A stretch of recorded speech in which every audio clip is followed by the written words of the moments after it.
If you're a teacher or a lecturer or perhaps a presenter at conferences, you're going to love this tool. It gives you the opportunity to very quickly set up questions, polls, surveys, and basically get interactive feedback from your audience. It's great to use in class because you can check that students are following you, or you, as I said, you could use it at a conference with an audience, which is what I do. The great thing about the tool that I'm going to show you today is that it's easy to use. It has a generous free offer. And it actually works in a number of different ways. You can create polls, surveys, or even use it as an interactive quiz tool. I'm going to focus on the polls today. Very, very simple, great for interactivity. Really hope you like the video. And as always, if you do, please like it, please share it, please comment on it. And most of all, love to have more of you signed up to my YouTube channel. Let's take a look at Slido.com.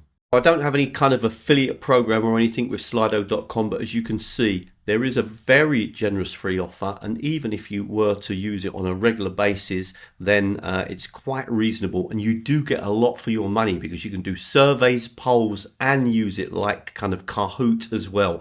Let's start by making our first poll and actually doing it together. I'm going to show you how incredibly easy this is. I'm going to click on Create Poll. And what I'm going to do here is I just want audience questions. So I'm giving my poll a name. I'm calling it audience questions. I'm setting the date to start on the 19th of March. It's going to run for 2 days. So I could do this for homework for my students, for example. I'm going to click on Create Slido. Now, all I'm going to do in this particular one is add a Q&A session, nothing else. So just click here. Just click on that button. You can leave all of these settings. If you want to make some changes, you can here, but I'm going to leave these settings as they are. So I'm going to close that down. I'm ready already, incredibly, and I'm now going to click on the share button. Now, students or the audience could access this poll, this question session, through the QR code, or we can just share this link. For example, if you're going to do it for homework and you wanted students to, after say a lesson, to provide questions for the next lesson or for discussion or whatever activity you've set for them, right? So they click on copy joining link. You would share that with the students and they could add up the questions in the evening time, or as I said, you could use the QR code. Now let's actually log in as a student then and see what would happen. And then we'll come back and look at what the teacher sees.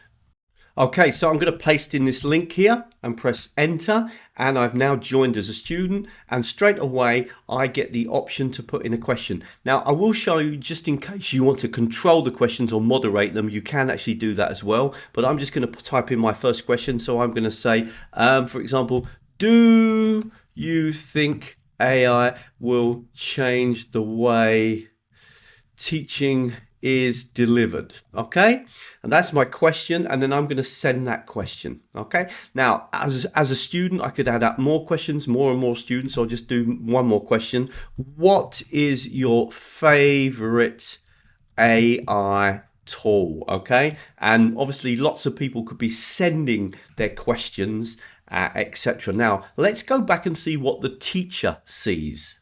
Now you can already see actually that the 2 questions there have appeared on the screen, but the best thing to do is to click on present, because you'll now see, and if I click here, you'll now see, and you could present this, okay? And what the teacher could then do, or the conference, is, you know, answer the question and then just click here and it will then delete it. Once you've answered the question, boom, then and then what is your favorite tool, blah blah blah blah blah, answer the question. So you can see how quickly and easy you can build interactivity using Slido, either directly live in the audience or in a conference or in a classroom with your students, or as I said, you could do it for homework and students could add up the questions and then you could go through the answers to the questions in the next lesson. You could use this in all sorts of ways.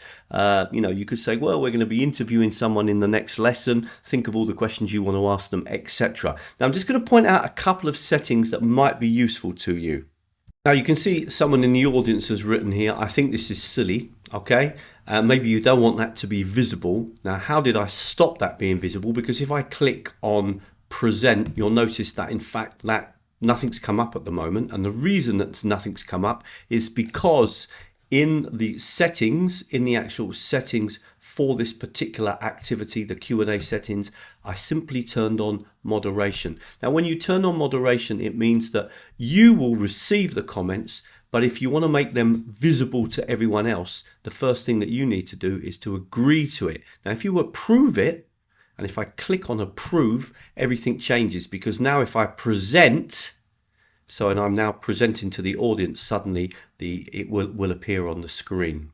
So that is a really useful button if you're worried about people writing up something inappropriate. That's one really good way of controlling that, particularly if you're perhaps working with young learners. Now, another really useful feature, and I'll just point this out again by coming back into the settings, and you can actually set this up from here on the left hand side. Just click on settings whenever you're setting up a poll, come down to privacy, and one thing you can do is insist on participants require name, and that way you always at least are forcing the students to at least put in a name. Okay, now you could even require authentication as well.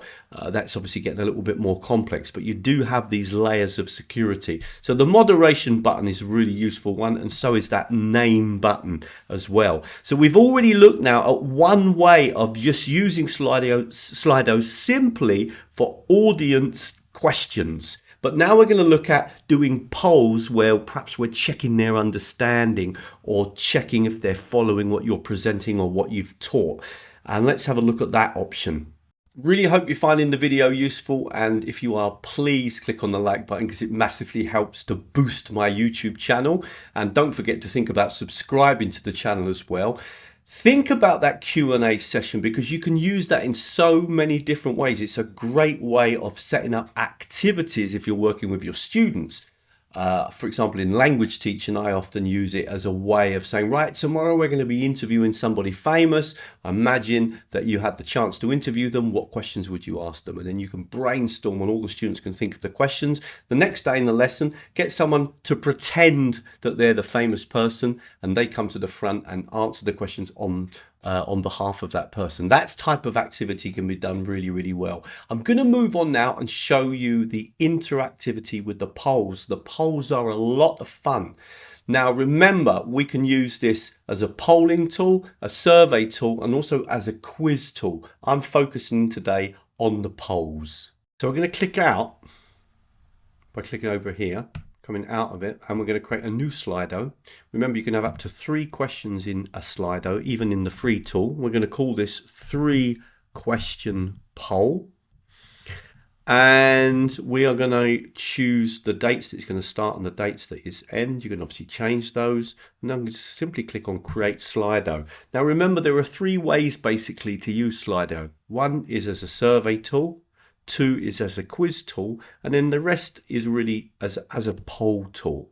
So we're going to concentrate now on the polls, and we've already looked at one way of kind of polling your audience, and that is through questions. But this time I'm going to do it through Q&A. This time I'm going to do it through kind of more interactive type questions, and we will give them some kind of different activities to do. The first activity I'm going to give them to do is to rank something. So first, second, third, and fourth.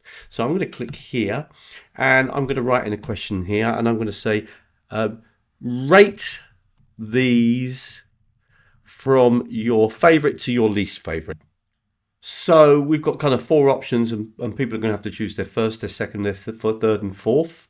Now, whenever you make any kind of question in a poll, you've always got some settings here. So you might just click over here and just have a quick look. I'm not going to change any of these, but notice that you can restrict, ranking, randomize options, put a poll description, and then also make sure that whether or not other people can see, or the audience can see, the results of the poll immediately, or you want to hide it. I generally make it visible. So we're going to close that down. Now, we're not going to stop there though. We're going to add a second question. So we're not going to start this poll yet, because we're going to click on Add. And we're going to add another question. And for this one, I'm going to do a rating. Now with the rating scale, you can kind of change it, 1 out of 5, 2 out of 5, 3 out of 5, 4 out of 5, etc. So I, again, can come over to the poll, and I might say, okay, I'm not going to have 1 out of 5, I'm going to have 1 out of 7. So the highest score can be 7 and the lowest score would be 1. We can put a little kind of guide in here and say low to high, just to make that clear. Okay, again, we've got a few settings that we can change. I'm quite happy now that I've done that. I'm going to close that down, and now I've just got to simply ask my question. So I've asked my audience to rate Notebook LM out of 7. It's a very, very popular tool in education. And if it's one that you don't know much about, watch the video that I'm going to put on the screen now. Google Notebook LM is a real game changer for people working in education, and it's perhaps one of the most popular videos on my channel. But I've made now my second question, and now again I'm not going to start the poll. I'm going to add one more question. So I'm going to click here. We notice we've got a variety. For example, I'm going to choose word cloud, so I have a kind of writing activity, and I'm going to use one word to describe how you feel about AI. Very simple question. And that's going to become a word cloud. People will be able to obviously add in their words. So we're all ready. Now, there's one other very, very important thing. First of all, we want to click back to the first question because we want to start with the first question. And of course, we want to share this poll. Now, the thing to share the poll, again, is to click on the share button. And again, we can use the QR code. Or we can use the joining code. Now, I'm going to log in very quickly now, and let's see what the students can see. Just a super quick break from the video. If you do like what you're seeing and you want more free videos, then come over to my website, teachertrainingvideos.com. I specialize in making videos to show teachers and students how to use technology in their language teaching and their language learning. And there's loads of content on the website. Also, if you're a language teacher, think about signing up to the newsletter. As well as getting updated on all the latest videos, there's a free 14-part course where I basically highlight some of the key technologies that we're using in language teaching. And many of the tools that I highlight are completely free. Also, if you were interested in having more training with me, then join me on Patreon. You get free videos every month with no advertising, and you get the chance to meet me online as well for an hour's training. We do an hour's training every month with the Patreon group where we actually work with the technology so you really learn to use them well. Thank you very much. Let's get back to the video. So I'm just going to paste in the link here to this latest poll, and I want you to see something. You'll notice that in fact there's nothing yet available because there are no active polls at the moment because we haven't actually started the poll. Now, if we come back here, and there's kind of two ways of starting. You can either click on this button here, or you can start the poll from here. So click on that button. You normally have to click on it twice.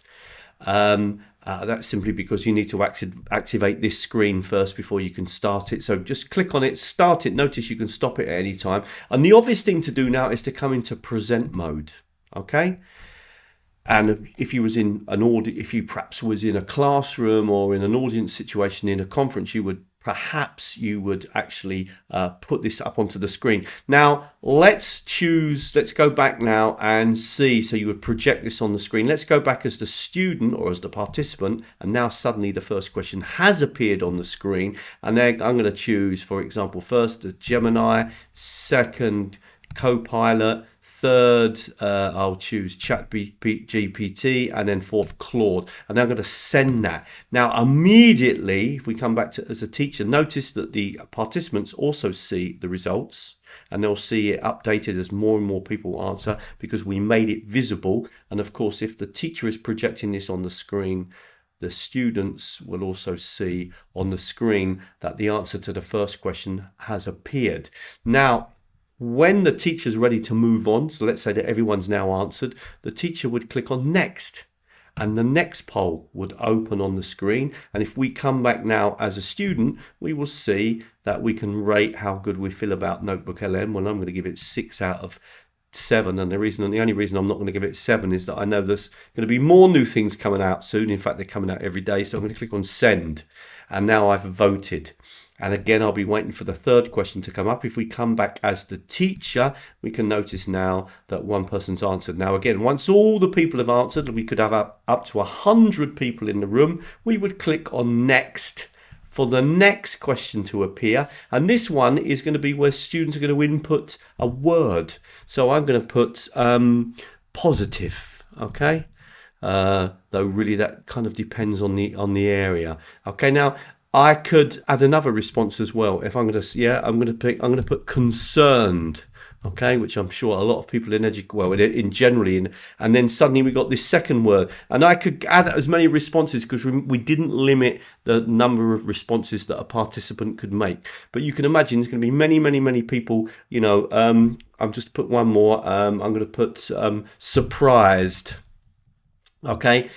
And again, that's going to come up on the screen. So now we've got 3. Now, if we come back as the teacher, you'll see that, of course, all these words are appearing on the screen. Now, if a word is used more than once, it will just get bigger and bigger and bigger. And that's how the word cloud is produced. So we've now finished, okay? And there was 3 questions. That is the end of the poll. There are no more questions. There's no more next button. We can finish it, and we can just click on this button here, stop poll. And the poll is finished.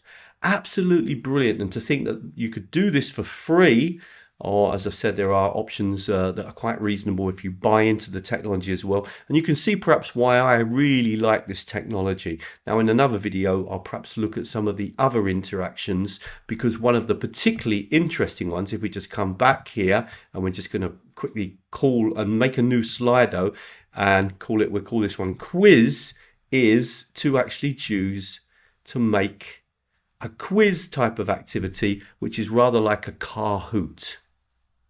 Okay, really hope you liked that video, and if you did, then please come over to teachertrainingvideos.com. Loads more free videos. Look at all the different menu items at the top of the screen here. If you're a teacher and you want to keep up a little bit more with the work I do, we often organize webinars, online courses, etc., then sign up to the newsletter. And if you sign up to the newsletter, there is a free 14-part mini video course in using technology in language teaching, and nearly everything I suggest is free.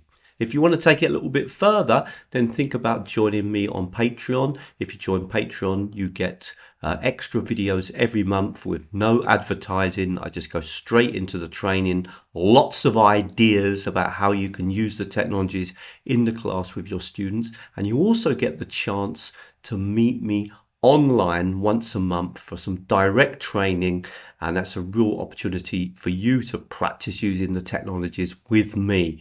And finally, if you want to go even further, join me on my very popular course, Technologies and Approaches to Blended, Hybrid and Online Teaching. I do that in collaboration with NILE, that is the Norwich Institute for Language Education, a very prestigious organisation in the UK.